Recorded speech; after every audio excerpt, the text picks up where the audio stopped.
Hey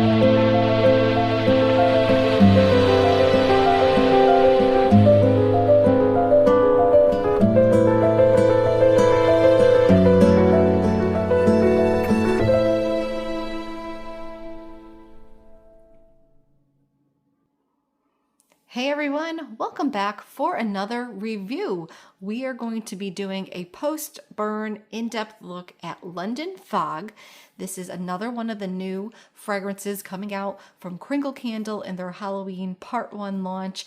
12 new fragrances and 8 returning fragrances altogether, launching at midnight on August 1st, 12:01 a.m. Eastern Standard Time. And all of the launch information will be in the description of this video. All that time information, the full list of fragrances that will be offered. I have been reviewing them sort of one by one, and I will have the links to those videos that I've completed already as well in the description there. This is what I think my 7th video here, 6th or 7th video, and I know it's getting a little redundant to say that each time. I think you guys kind of know the drill. So check out the description if you need some more information on the launch. This candle was sent to me by Kringle in PR or as a gift to review for you guys ahead of the launch as part of my affiliation with them as an ambassador. So thank you once again to Kringle for sending this one over to me for review. And if you're going to be shopping that launch, you can use my code as part of that affiliation. The code is Simply Scented, and that will get you 15% off of your purchase. And it is a commission code, so please know I do get commissions based on the percentages of those sales. So thank you if you do choose to use that. I really appreciate any support, and I really thank you guys for kind of supporting me, even if you don't use the code. If you're commenting here and liking my videos, subscribing to my channel, like it all means a lot to me. This is very new to me, so thank you guys so much for all of that. And we are going to get into this review. My last couple reviews ran a little bit long, so I'm going to try to keep this one a little bit shorter and more condensed. So you know me, I like to ramble, especially when I get nervous talking here. So here we go. We're going to jump right in to London Fog. Before I give you guys the scent notes, I'm going to let you know this review is based on about 22 to 24 hours of burn time. I have been logging my time here with these candles, and every once in a while I do forget to jot something down, but that's about where we're at, which is about the midway point, and I have been pretty much reviewing all of these around this point. I think some I had a little bit more burn time, but nonetheless, I do feel like this candle has settled and I have a good sort of grasp on the scent. So we are good to go with this review. And honestly, this is another surprising one. Getting into the notes here, these are not notes that normally I would be attracted to, and I feel like I have said that a lot through the course of these Halloween burns if you've been following me. But we have top notes here of Tonka and Floral, mid notes of Bergamot and Saffron, and base notes of Moss and Amberwood. All right, so based on the name London Fog, I know some of you were kind of hoping this was going to be resembling the beverage London Fog. I think it's like a tea drink with lavender in it. This is not a tea drink beverage sort of candle, if you couldn't tell by the notes. This is entirely different. The concept here and what these notes are painting the picture of for me is this is a Jack the Ripper theme. If you were to put yourself, imagine you're walking down a street or dark alleyway in London, it's nighttime, and passing by you comes Jack the Ripper with his next female friend or victim, shall we say. And they pass by you and they kind of disappear off into the night, and you can kind of get that sense, you know, the hair sticking up on the back of your neck, like something's not quite right, but they just kind of mysteriously disappear off into the night. That is the mood, that is the scene I get with the candle and the way these scent notes are kind of coming alive. On cold, I will say this was probably the hardest scent to read because it was probably the lightest scent on cold to me, and I was really unsure. It was almost like a mildly almost fruity floral on cold to me.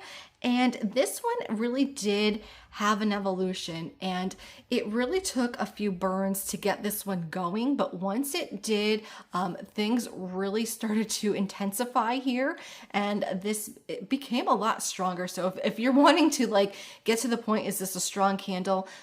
Not to start, but it is now. But we'll backtrack a little bit here and talk about the actual scent first. So once again, we have a conceptual scent here, and to me, this is sort of a balancing act between two sort of contrasting qualities. On one side, we have this masculine lean that's a little bit deeper and a little bit more mysterious. And then on the other side, we have this slightly feminine lean that's a little bit like more of light and airy, softer, sort of feminine quality to it. And through this candle, there's kind of this little bit of a push and pull here where sometimes I get a little bit more of that masculine side, and then others I get a little bit more of that feminine side. So it kind of, wavers back and forth a little bit, but ultimately all the pieces are there, which is why I feel like that sort of Jack the Ripper theme, like you've got that man's cologne versus that little bit of a lady's perfume. So them walking sort of side by side, you get like a little bit of a whiff of one and then the other as they pass by you. That's kind of what I'm getting here from this.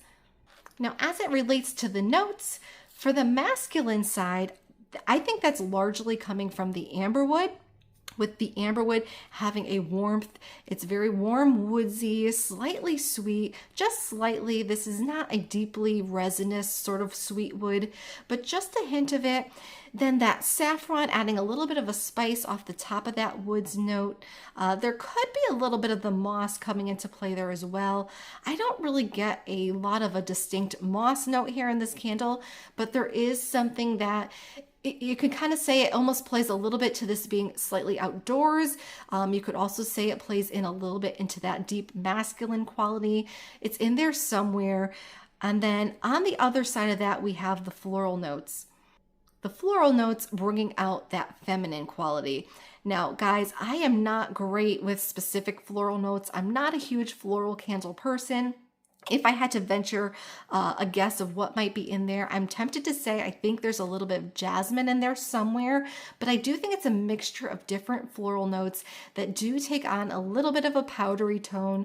So if you're sensitive to that powdery tone, you might not like this. It does have a slight bit of that sort of mature woman vibe to it. I would say it's because there's something else here to balance it out. For me, that's not off-putting, but if you're really sensitive to that, you might not like it personally. The Tonka here, I think, is also sort of playing into the feminine side as well, because it's almost like a little, like, not a true vanilla, but like somewhere in that sort of vanilla Tonka family, where it kind of blurs the line with vanilla bean. There's something a little bit maybe creamy about it, slightly creamy, not like in a gourmand way, but something there that I feel is more attributed to that sort of feminine floral side. And that brings us to the final piece of this puzzle here, the bergamot, which to me, the bergamot here is coming across in the sort of Earl Grey tea family. If you're familiar with Earl Grey tea, it's a black tea with like a bergamot infusion. So it takes on a little bit of a citrusy tone. And what I think that is doing, there is a distinctly airy sort of quality, a foggy, misty sort of quality that kind of like lifts this fragrance up sort of and pulls it out like a bit of a fog and just kind of disperses everything around. And I feel like that airiness is coming from that bergamot in the way, because it does have that little bit of a sort of a tea-like undertone. I don't want to say this is not a like tea heavy sort of candle if you're looking for a tea fragrance, but I do feel like that's part of the component here and part of the tie to London as well, and maybe how they got that concept here with the name. But yeah, I mean, it's a really unique fragrance. Again, these are hard to describe, but hopefully that helps you kind of place it a little bit, because London Fog, it's a little vague. So I do like, I like the contrast.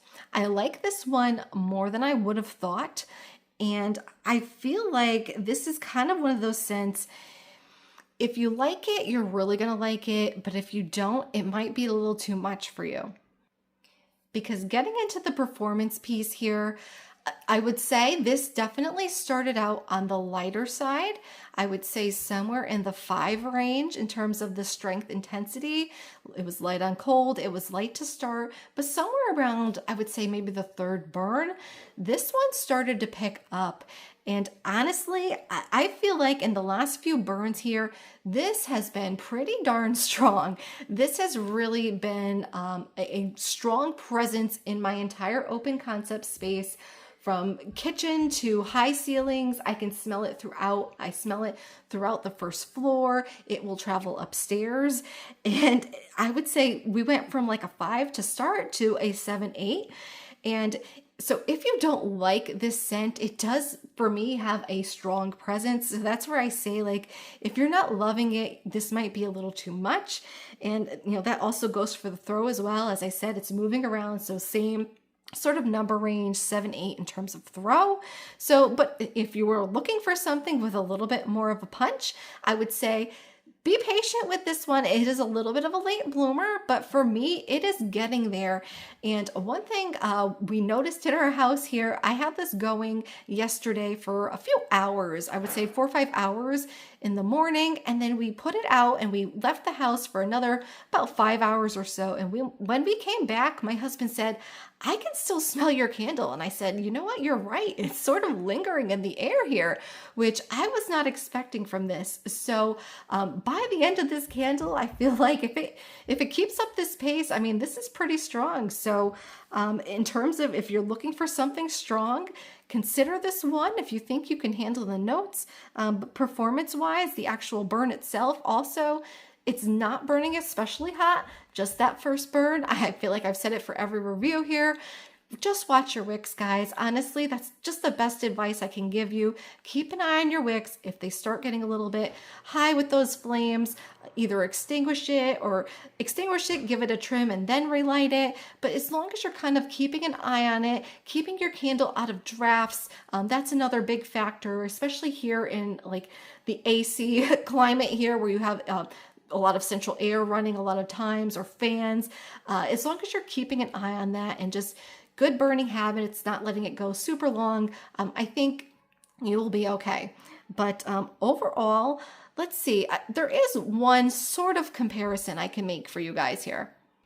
I feel like I have been unusually light on the comparisons for you guys in these reviews, and really that's because a lot of these don't smell like anything else I've ever smelled. But this one did bring to mind one fragrance, and they're cousins, not close relatives. They're more distant cousins. But if you think, if those of you who have tried Winter Iris from Kringle Candle, it was in their winter collection last year. Winter Iris has a sort of floral, it has a little vanilla, and it has like a sandalwood base that has that almost a little bit warm and woodsy tone, and a little bit of that creamy vanilla and that floral top there. That one doesn't have this masculine lean that I'm getting with London Fog, but there are little different aspects of this one that remind me of the Winter Iris fragrance. So if you liked that one, you might enjoy this one as well. Again, they're not super close in nature, but they do have some common ground. So if that helps you, because I talked about here a little bit of a creaminess from that Tonka bean, and we have that floral piece, and then the Amberwood having sort of a similar tone to a sandalwood where it's warm and kind of smooth. That's the closest I can get for you guys on this one, because once again, it's not really like exactly like anything I've ever smelled. But for me, not my typical go-to, but I am enjoying this one. I am enjoying this. I will definitely finish this candle once I'm done reviewing it at some point, but would I repurchase it? I don't know. This is one of those ones where I like it, but I don't know if I need another one. There's enough burn time in this. I could probably put this away and get a whole nother year out of this candle if I wanted to, based on how many candles I have to burn. So I do recommend it if some of these notes resonate with you, if this sounds good or interesting to you. I feel like it's got a little bit of that spookiness, but it's a little bit more tolerable and probably a little less divisive than say Bloody Mary. That's a little bit more out of the box. But you know, it's not going to be for everyone. And isn't that always the case, you guys? We just try our best. And this is just my interpretation. See what others are saying as well. But I hope that helps you kind of gauge if this is something you might be interested in. And as always, I thank you guys for taking the time to watch this, for coming to check out my reviews. And if you're just kind of new around here and catching up, again, check out the other reviews I have linked in this video. I've got lots of Kringle content here on this channel because I'm an ambassador with them. But feel free to leave any questions you may have in the comments. I am trying to catch up and get back to all of those comments, especially if I see a question come through. So feel free to do that. And again, thank you guys for watching. I am going to keep going with reviews here. I have a few, I think maybe Exorcism will be next. I don't know. There's a couple more. I do want to get a little bit more burn time in, and I am trying my very best to try to get these out to you guys before the launch. But, you know, we'll see where we're at. But thank you guys. I hope you take care of yourselves out there and have a great rest of your day.